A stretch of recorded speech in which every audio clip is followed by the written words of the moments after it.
এরপরে দেখো এই যে কার্পেটগুলা, এই কার্পেটও তো তোমরা জানো একভাবে বিক্রি করতেছি। ডিজাইন কি খুলে দেখাতে হবে? প্রত্যেকটা ডিজাইন আলাদা আলাদা, হয় কেউর সাথে কেউর মিলবো না। এই যে ডিজাইনগুলো দেখো, ভীষণ সুন্দর ডিজাইন, আর বড় বড় একদম, খাটেও বিছাতে পারবা, মেঝেতেও বিছাতে পারবা। খাটে বেশ বেডশিটের মতনই বিছানো যায়। আর কালারগুলো তোমাদের কী করে দেখামো কত, সবগুলো খুলে দেখালাম না, তোমরা এসে এসে দেখে নিও।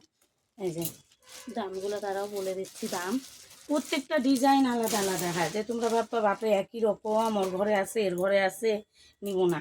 ওর জন্য কী করি, সবগুলো আলাদা আলাদা ডিজাইনে আনারই চেষ্টা করি।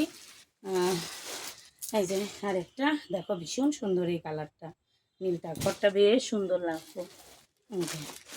প্রত্যেকটা আলাদা ডিজাইন। হ্যাঁ এই যে দেখলা, এর দাম 400 টাকা।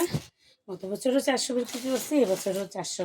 ও আরেকটা হলো এই যে এই কার্পেটগুলো দেখে দেই, এটা তো একটা সাইজের উপরে দাম হয়, এটা আমরা সব থেকে বড়ো যেটা সেটাই আনি, এগুলো আবার ছোটো সাইজও হয়। আর আমি সবসময় এটা বড়টাই বিক্রি করে, এটার দাম হলো 250 টাকা। এটা সব সাইজেরই হয়, আমি বারবার বলতেছি। তোমার একটু মাঝারি সাইজ, একটু ই সাইজ, মানে বাপেকে এর থেকে ছোট, আমারটা ছোটো নাকি না, আমি সব থেকে যেটা বড় সেটাই আমি প্রত্যেক বছরই আইনা বিক্রি করি সবার কাছে। এটা 250 টাকা, আর ওটা হলো 400 টাকা।